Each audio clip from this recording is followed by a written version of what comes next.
Bienvenido a este nuevo episodio de UR Contigo. Soy Tania Hurtado y estoy acompañada del doctor Germán, ginecólogo especialista en fertilidad. Gracias, doctor, por tenerme aquí nuevamente. Gracias a ti por venir. La verdad es que nos encanta que vengas a la clínica. UR Managua es un espacio no solamente para nuestras pacientes, sino también para toda aquella persona que quiere conocer un poquito más. Yo creo que al final del día eso es lo que estamos apostando.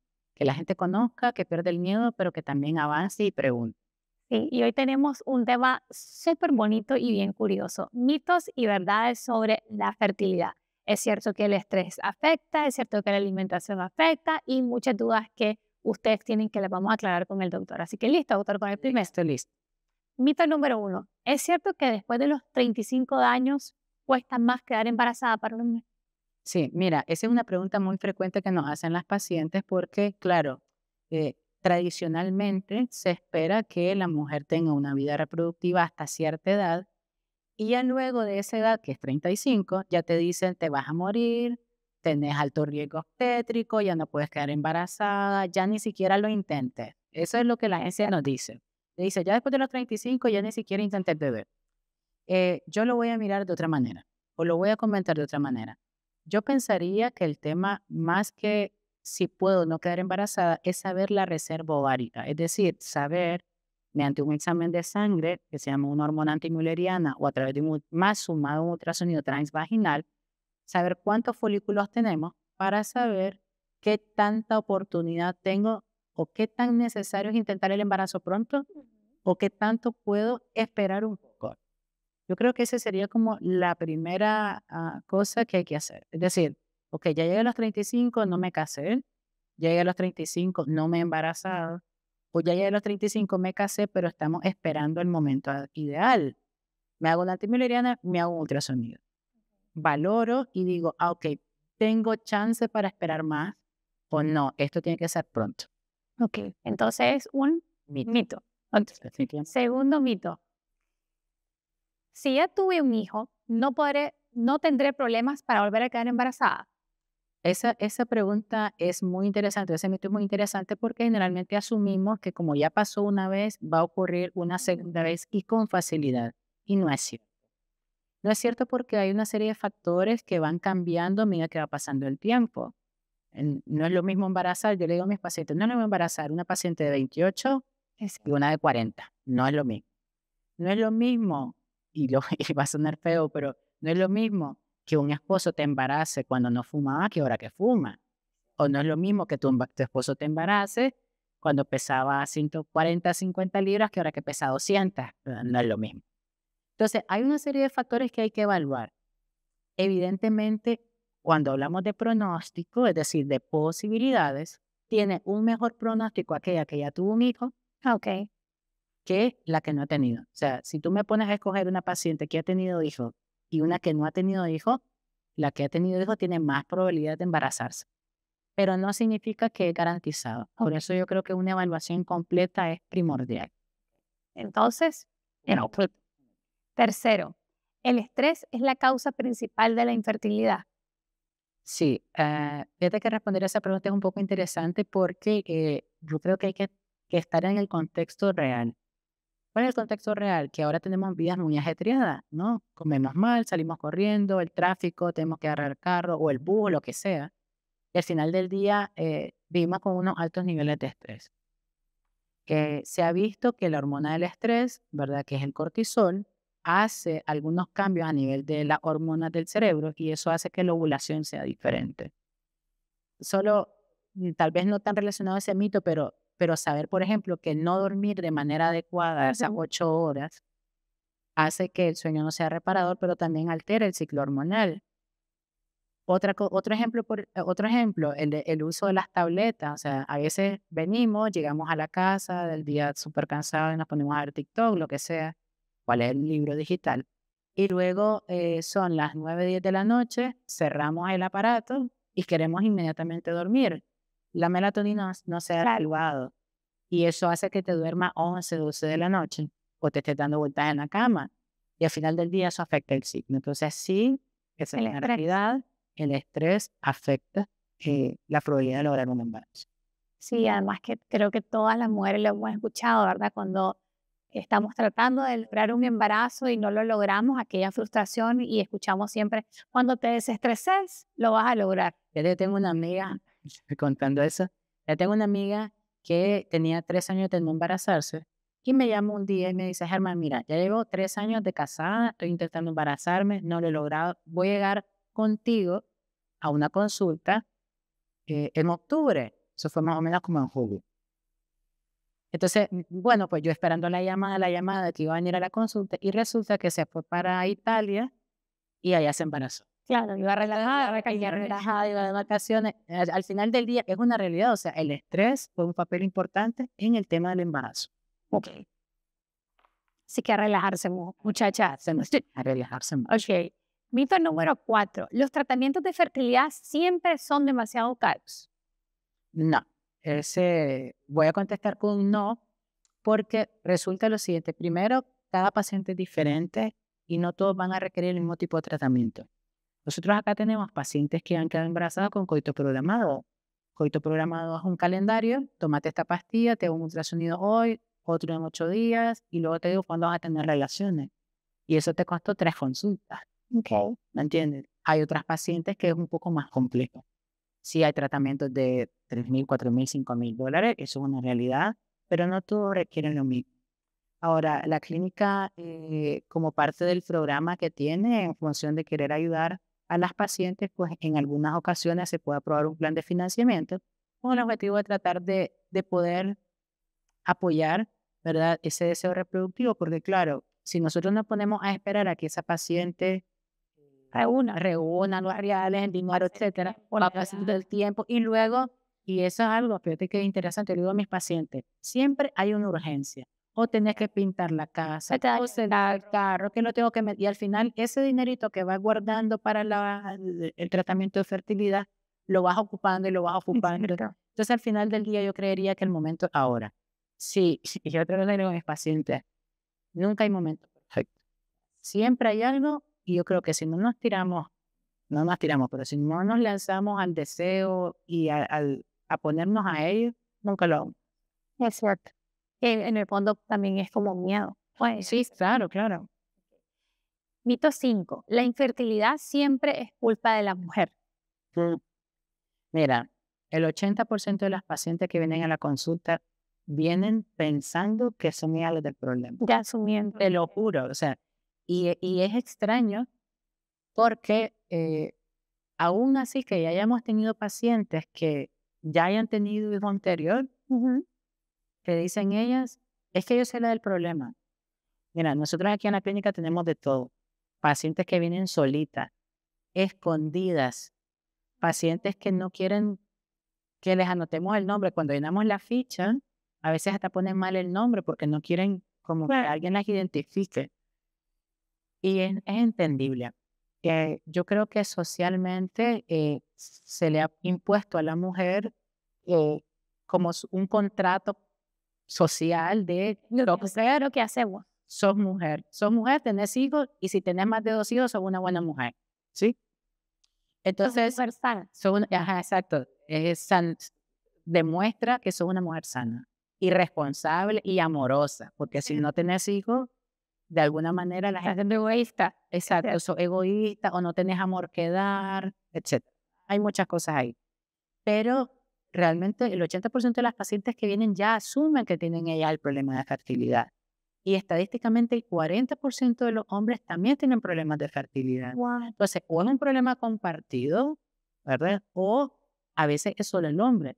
Fíjate que lo hemos abordado mucho en las redes sociales y hemos dicho, o sea, la calidad del hombre o del semen del hombre o el espermatograma no está en función de cuánto dura la relación sexual, de la erección, de cuánto eyacula. O sea, hemos tenido pacientes que se quedan asustados acá, que eyaculan 13 cc de semen, que eso es bastante, y que a la hora de llegar no hay un solo espermatozoide en el microscopio. Entonces, ¿cómo le haces cambiar ese chip?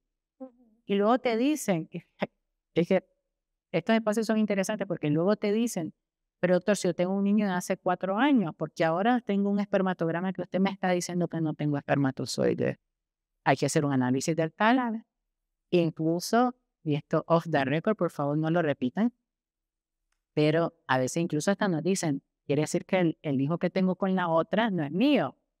Porque si ahora usted me está diciendo que el espermatograma está en 0, ¿Ha tenido esos casos, doctor? he tenido pacientes que quieren que uno les dé una respuesta. Claro, Evidentemente, yo como ginecólogo especialista en esto, yo no te puedo decir, claro que no. fíjate Claro. que este espermatograma que te sale con 0 espermatozoides es de hoy, puede ser de meses. Entonces, a veces estamos en una situación difícil donde el hombre está como insistiendo, ¿no? Quiere decir que el que tengo me lo metieron y no era mío, ¿verdad?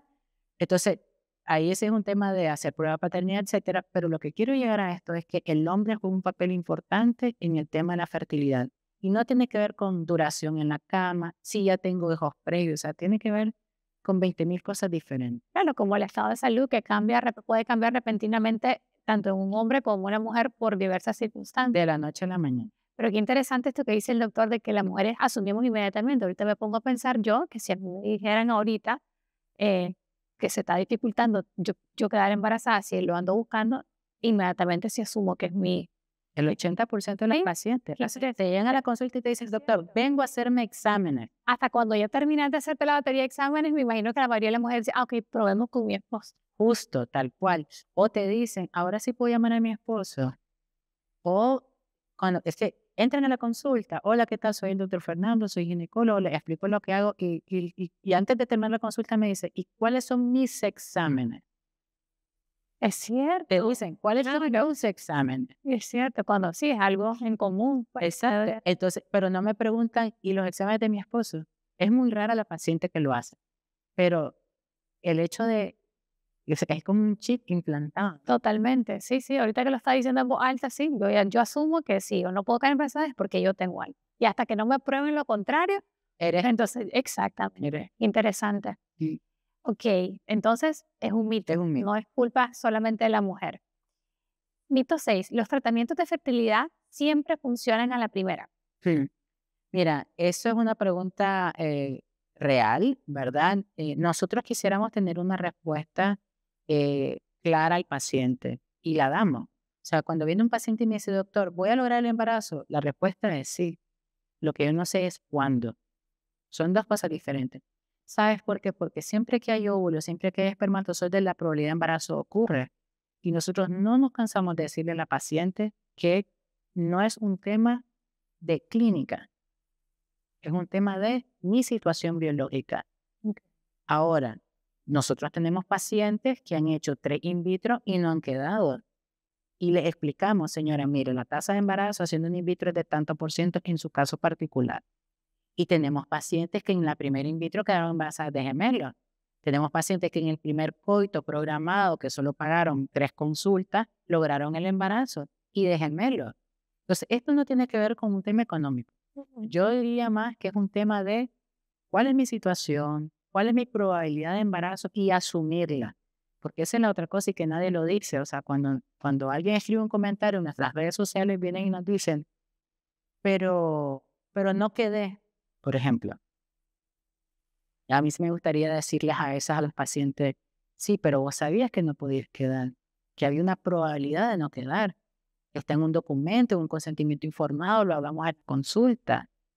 ¿Ya? Entonces yo creo que también asumir, ¿verdad? De que sí existe una probabilidad de éxito, pero también existe una probabilidad de fracaso.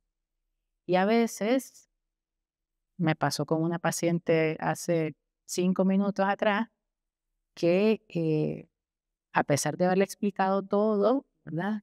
Eh, dice que o se siente molesta porque no logra el embarazo. Y revisando ese expediente, la primera la indicación inicial era ovodonación. O sea, la indicación cuando la paciente viene es, señor, usted tiene que hacerse una ovodonación. Y nosotros se la aplicamos. Y ella viene y dice, no, yo no quiero eso. Yo quiero intentarlo con mi propio óvulo. Señora, pero su tasa de embarazo es del 10%. Evidentemente no quedó. Y aún así se enfadó. Sí, yo creo que también el tema de cómo gestionamos el duelo, porque yo entiendo que el enfado Es parte de la es parte frustración, de la frustración. Entonces, no es porque Germán Fernández no se lo ha dicho, o no es porque la UR no se lo ha dicho. Yo creo que es un proceso que tenemos de sanar. Y precisamente por eso es que incluimos el tema el del acompañamiento. acompañamiento psicológico. Pero yo le digo a mis pacientes, y es una realidad, una prueba de embarazo negativa es igual de dolorosa como que hayas perdido un bebé. Igual, igual. Lo que pasa Para ellos ser muerta. exacto, pero lo minimizamos menos. O sea, las clínicas de fertilidad tienden a minimizarlo, porque como no hubo embrión, no hubo pérdida, pero claro, hubo una inversión emocional. Claro. Qué duro.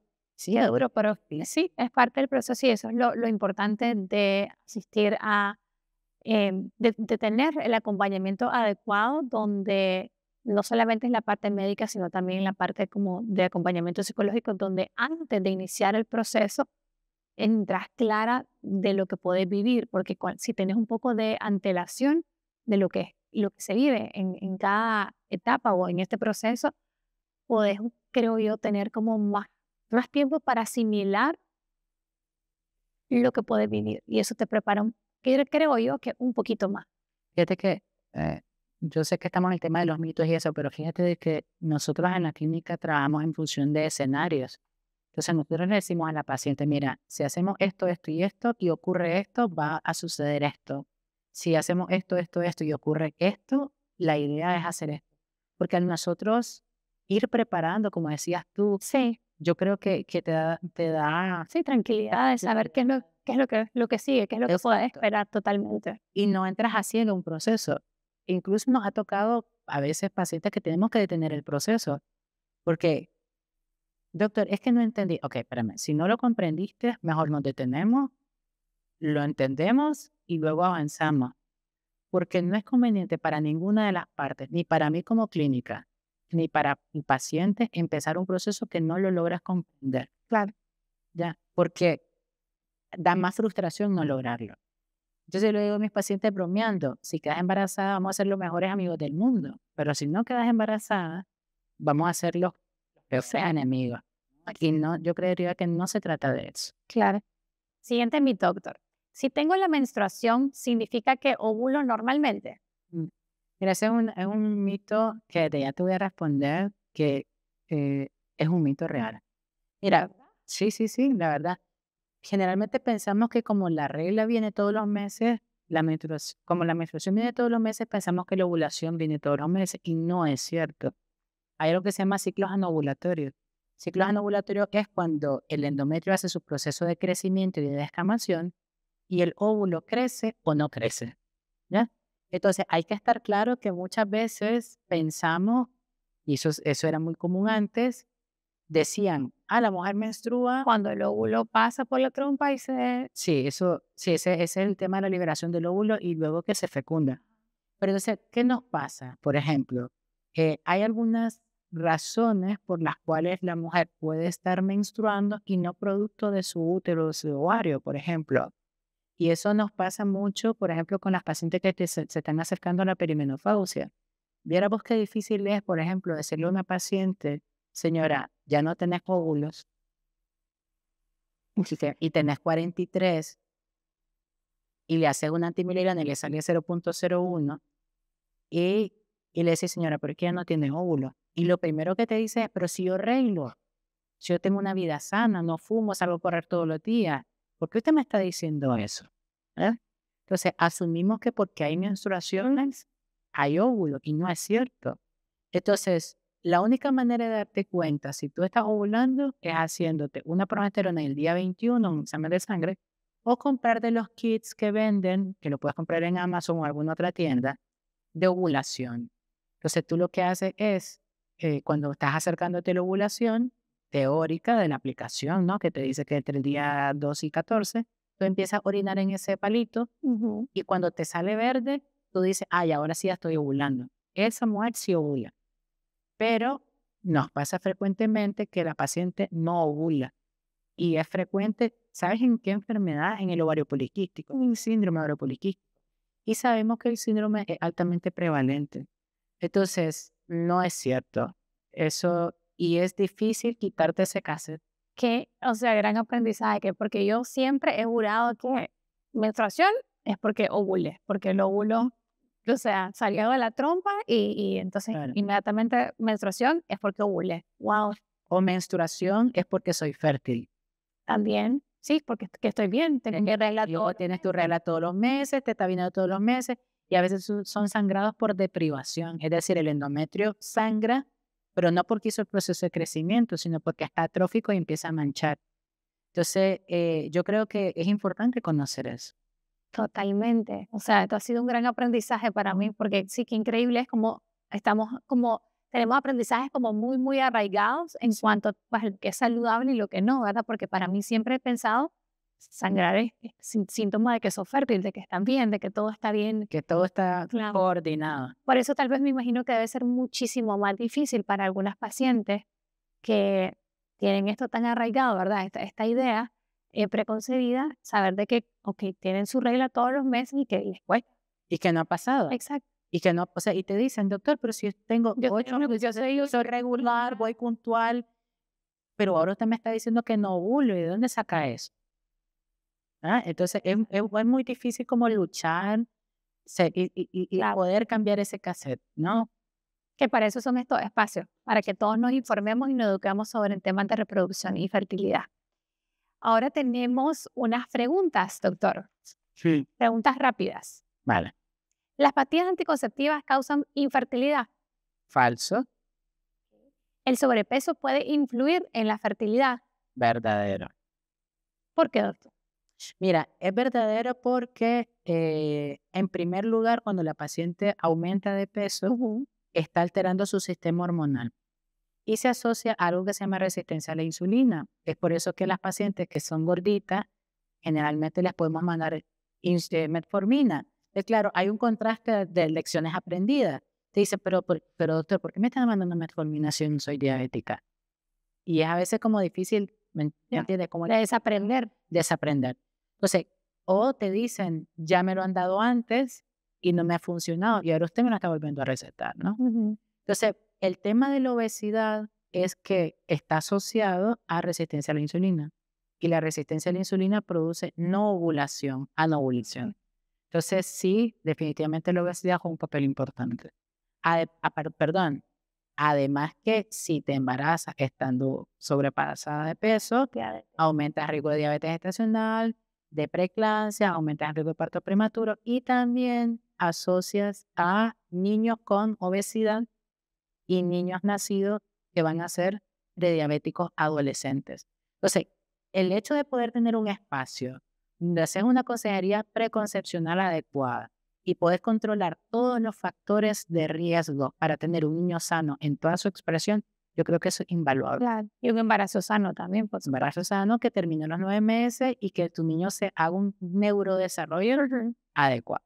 Ok. Quiero volverme a la pregunta anterior para que me la aclare. ¿Las Bien. pastillas anticonceptivas causan infertilidad? Me dijo que es falso, pero ¿por qué cuando uno escucha en los especialistas a veces o en la plática, ¿verdad? De familia y de amistades, Ujú. de que entre más tiempo has tomado pastillas anticonceptivas, más difícil va a ser quedar embarazada? Bueno, te voy a responder de la siguiente manera. A ver, si tú tomas anticonceptivos por un par de años, Ujú. asumimos que tienes 20, 24 años, ¿cierto? Bien. Empiezas a tomar anticonceptivos, no quieres quedarte embarazada, pero tú sigues tomando a los 25, a los 26, a los 27, llegas a los 30, a los 35 y suspende el anticonceptivo. No quedaste embarazada, no porque el anticonceptivo te haya hecho infértil, sino porque cuando ya decidiste ser mamá, ya los óvulos ya no los tenías. Ah, ok, la gente lo asocia. Exactamente. Ya. Entonces, tú vienes y dices, doctor, pero mire, si tomo, y me pasa mucho, me dicen, doctor, me voy a desintoxicar, Sí. ¿verdad? Te dicen, voy a descansar porque ya he tomado 4 años anticonceptivos y no quiero seguir tomando la pastilla. Sí, fabuloso, pero no es la pastilla la que te hace infértil, que es el hecho de haber esperado tan Que vaya en probabilidad por lo que hablamos de los 35 de años. 35 años. Ah, ok, ¿Ah? ok, perfecto. Mientras haya menstruación, hay fertilidad garantizada, ya lo dije. Sí, pero quiero volver a la pregunta 1. Ok, Hay, las hay- pastillas anticonceptivas sí, causan pero infertilidad. hay un truco ahí, no un truco, pero sí algo que hay que saber. Mira, de todos los métodos anticonceptivos, las píldoras, las anticonceptivas, cualquier marca, cualquier presentación, lo que sea, son las más light, por decirlo así, para el cuerpo de las mujeres. Es decir, van a retornar la fertilidad súper rapidísimo. Sin embargo, cuando las pacientes utilizan inyecciones, ya sea de mes o de 3 meses, como son de depósito, volver a tu capacidad reproductiva tarda más. Entonces, claro, si me das a escoger entre una paciente que a lo mejor solo quiere esperar un par de años para tener al bebé siguiente, ¿no? O que se acaba de casar y dice, voy a empezar a tomar pastillas porque no quiero embarazo ahorita, pero sí me lo planeo dentro de 2, 3 años, se va por las pastillas. Pero si es una paciente que ya tiene 3, 4 hijos, por ejemplo, o 2, y te dice, no, si es que no quiero, y además la pastilla tal y cual, pues ahí valdría la pena utilizar inyectables trimestrales o mensuales, pero porque sabes que su deseo genésico ya está cubierto, ¿me entiendes? Entonces, si la inyección o la pastilla, pero si la inyección es de 3 meses o de mes, tarda más que el anticonceptivo oral para retornar la fertilidad. Ok. Y siempre es importante recalcar, ¿verdad?, que cuando uno va a empezar a utilizar algún método anticonceptivo, sí o sí tiene que ir de la mano del acompañamiento de un especialista, no ir a la farmacia y decir, a mi amiga le funcionó esto, yo también voy a tomar esto porque el cuerpo de cada mujer pues, es diferente, la tolerancia y las necesidades también, como explicaba. Sí, ya se volvió una charla de anticoncepción, pero no, es que es importante, ¿sabes por qué? Porque al final del día, cada pastilla tiene un componente diferente, o sea, es decir, no es la misma eh, X marca que la Y marca que la Z marca, ¿no? Entonces, y eso hace también que la sintomatología sea diferente. Yo tengo pacientes que le doy marca A y pasan vomitando todo el mes. Tengo pacientes que le doy la misma marca A y no les da absolutamente nada. Tengo otras que le doy marca B y pasan con dolor de cabeza 4 días y otras que no les dio nada. Entonces, si tú ya decidiste utilizar anticoncepción oral, lo que hay que buscar es cuál es la mejor para ti, que no es la misma que la de mi amiga, que la medicina, que la que me dice la de la farmacia. Yo creería que es un poco de conocer tu cuerpo y saber qué es lo que mejor te toca. Además, de todas maneras, nosotros como especialistas al final del día también vamos un poco, no solamente a embarazarte, sino también que te embaraces en el mejor momento que consideres. Claro. Ok. Siguiente pregunta, doctor. ¿El varón no necesita revisarse si la mujer no logra el embarazo? Falsísima. Falso. Ya lo aclara. Falso, falso. Falso. De aquí aprendemos, ¿verdad? Que lo ideal es que cuando hay un deseo de quedar embarazada y estás con tu pareja, que los dos vayan a la cita. Es lo ideal, ¿verdad? Claro. Para abrir un poco la mente y ver las posibilidades y para que el proceso sea más efectivo y haya acompañamiento, ¿verdad? Otros mitos usuales que tengan en la consulta, doctor, que se me escaparon a mí por acá, ¿cuáles serían? O verdades también. Sí, mira, ok, importante.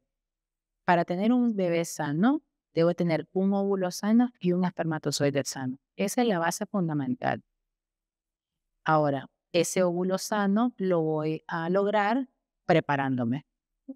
Preparándome significa modificar estilos de vida, si fumo, dejar de fumar, si tengo resistencia al estrés, dormir mis 8 horas, tomar multivitaminas, hacerte la evaluación. El hombre poner su granito de arena también, ¿no? Hacer cambios. Eh, entonces, un buen óvulo con un buen espermatozoide va a dar un buen embrión. Pero necesito también que la casita esté bien, el útero. O sea, hay que evaluar ese útero. Ahora, esa es una realidad, sí o sí. Otra realidad que también es importante saber es que, por ejemplo, cuando nosotros hacemos tratamientos de reproducción y hacemos un in vitro, por ejemplo, que es como lo más frecuente en las clínicas de reproducción, óvulo no es igual a embriones. Entonces, ¿qué nos ha pasado a veces? Nos ha pasado que la paciente viene, le decimos que tienen 10 óvulos y cree que son 10 bebés. Y ya está pensando que una se va a llamar María, que la otra se va a llamar Juanita, que si es varón se va a llamar Juan, pero no. Es un proceso que es bastante complejo, que precisamente para eso estamos nosotros, para hacerlo más simple. Pero ¿qué sucede? Debemos de entender que no solamente importa el número, sino también importa la calidad. Entonces, si nosotros logramos entender que un buen número de óvulos, pero de muy buena calidad, y un buen espermatozoide y de muy buena calidad, va a producir un buen embrión. ¿Ok? Y eso para mí es como la base fundamental de todos los procesos reproductivos. También saber de que hay que acompañarlo de otros especialistas, ¿no? O sea, Ujú. y no todo lo que nosotros hacemos requiere tratamiento avanzado.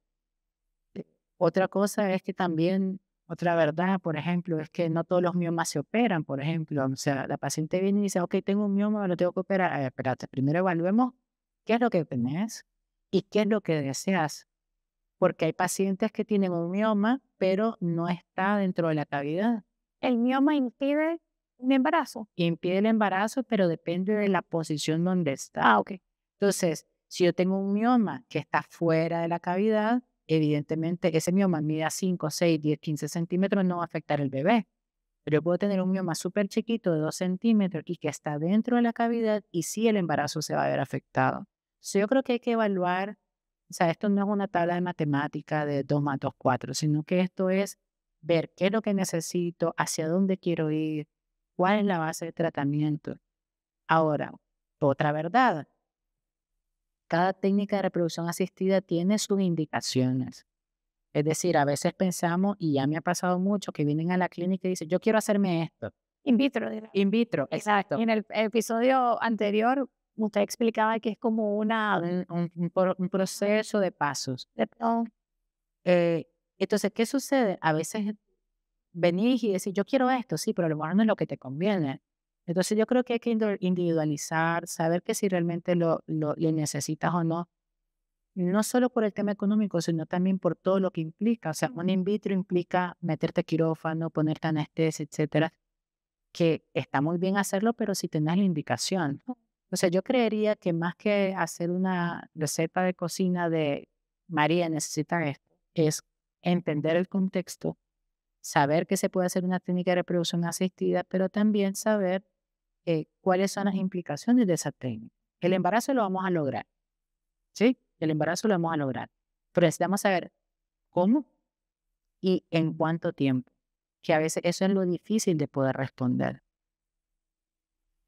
podríamos decir que un mito también es como que después de 3, 4 intentos ya voy a lograr quedar embarazada, Exactamente. que me imagino que es una pregunta frecuente Es también. una pregunta frecuente porque también otro mito relacionado a eso es que la gente piensa que como más estás pagando, más rápido vas a quedar. Y no, no funciona así. Te lo hagas aquí, te vayas para España, agarres un avión, te vayas para Alemania, donde quieras. O sea, el tema es con qué cuento, cómo son mis óvulos, cómo son mis espermas y cuál es mi probabilidad. ¿Lo vamos a lograr? Sí, pero entendemos que hay que tener un acompañamiento, no solamente médico, sino también de profesionales sanitarios dedicados a la salud emocional, porque al final del día duele. O sea, un Claro, embarazo que no se logra duele. por supuesto. Bueno, doctor, muchísimas gracias por aclararnos todas estas dudas, mitos, verdades. Es el propósito de este episodio, el poder educarnos y poder compartir con ustedes y crear un poco más de conciencia en el tema de reproducción y fertilidad. Nos vemos en el siguiente episodio. Nos vemos.